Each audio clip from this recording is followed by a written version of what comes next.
What is going on, guys? My name is Patrick, aka Chief Pat, and today bringing you guys the next episode of my Quest to 4,000 Trophy series. Alright, so this is my third day in a row of powering through with the trophies, and I think my second episode in a row, so I'm going to go ahead and keep pushing through on my way to 4,000. Like I said, I want to wrap it up within the next couple of days, and I'm just going to be playing for like 6 to 8 hours a day, or even more, and I'm just going to keep trying to attack as many bases as possible and get our way to 4,000. Again, between 3,600 and 3,900 trophies, it's really hard to find those good bases, because I still find those people in Master 1 who only have like one trophy available. So I'm just going to keep grinding through, and let's go ahead and check out this first base right here.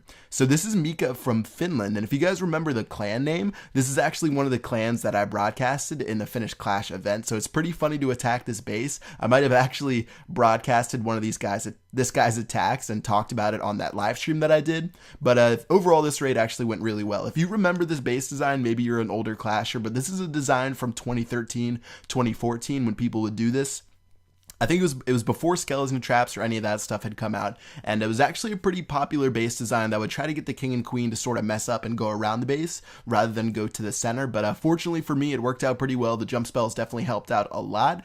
50%, I got 8 trophies for this raid, and even though it wasn't a lot, at this point I had been searching a while for a base, and even though this guy only had 12 trophies available, I definitely wanted to attack him. So this next base here is actually a base I really wanted to talk about, because this guy actually has a base that I see often, and a lot of people are baited into attacking it from the bottom, and I've done it plenty of times myself. I see all those juicy buildings on the bottom, I'm like, oh my god, I'm gonna get so easy, or I'm gonna get a really easy 50%, and then I can just make my way to the town hall. But unfortunately it doesn't work out like that, because that's where all the giant bombs are, that's where all the skeleton traps are, that's where the clan castle is going to come out of. So instead I'm going to attack from the top left, and since I have 2 jump spells, I can use those to make a path straight to the town hall. So it looks like I'm making my way there. I'm going to freeze that multi-target Inferno Tower for my wizards, dropping a lightning spell that was actually pretty accurate. So I'm going to destroy all the troops inside of the clan castle, and now my troops are just making their way to the town hall, taking that out, and we're sitting at around 30%. So overall things are good, just trying to make sure I get to 50. Heroes are still doing a solid job. Looks like the single target Inferno Tower is going to latch onto my Barbarian King right there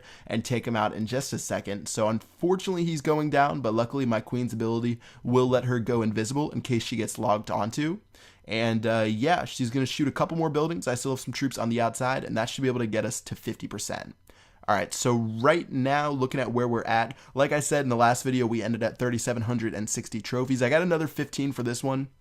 And if you guys didn't know, back in 2013, maybe early 2014, I did a push to the top 200, and back then you could get the top 200 by hitting 3,800 trophies, because it was way more difficult to get to the Champions League. So I think I got to 3,810 trophies for my personal record, which is like 180th in the world, something like that. And in this episode, I should be able to pass that if I get enough trophies. So I'm just going to keep pushing along, and let's see how many trophies this guy's going to give us if we win. All right, so this guy, attacking him from the bottom left, again, 2 jump spells. You guys might have been seeing that I'm switching back and forth between 2 jump spells and 2 rage spells. I'm sort of experimenting with my spells right now, and sometimes I don't even bring a free spell, because sometimes I feel like the 4 golems up front mean I don't even need to bring a freeze, because the multi-target Inferno Towers are just going to be attacking the golem for the whole raid. So yeah, you'll see me experimenting with some spells over the next couple of episodes, and overall for this raid it actually worked out perfectly to where I'm going to let my troops run around a little bit longer and try to get 3 stars for this base. So 57%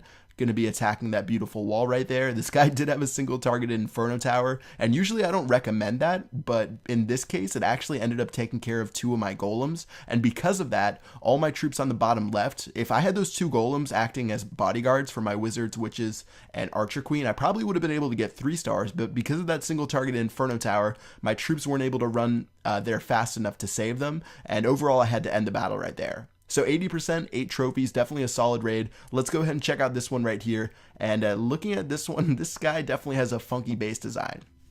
I don't know about you, but if you guys, especially if you're higher level trophy pushers, you'll notice that some of the most simple base designs give you the biggest amount of problems. For example, the most popular base design right now, which I'll talk about in a bit, I didn't actually attack one of them today, but the most popular base design is literally just like 4 compartments on the outside. I attacked it in last episode, I think. 4 compartments on the outside, 1 giant ring in the center that your troops just run around in a circle inside of, and then the town hall that's inside, like the town hall, Inferno Towers, and a couple of other things inside of the very center. Anyways, these really simple base designs that don't use a lot of sections of walls tend to be the most popular inside of the like higher levels of the Champions League, and they seem to work out the best, which is really weird for me because I'm used to farming bases that have lots of different wall intersections and you want to make as many compartments as possible. But in the upper levels of the Champions League, it seems like it's way more different because most of the times you can just use 2 jump spells to get directly to the town hall.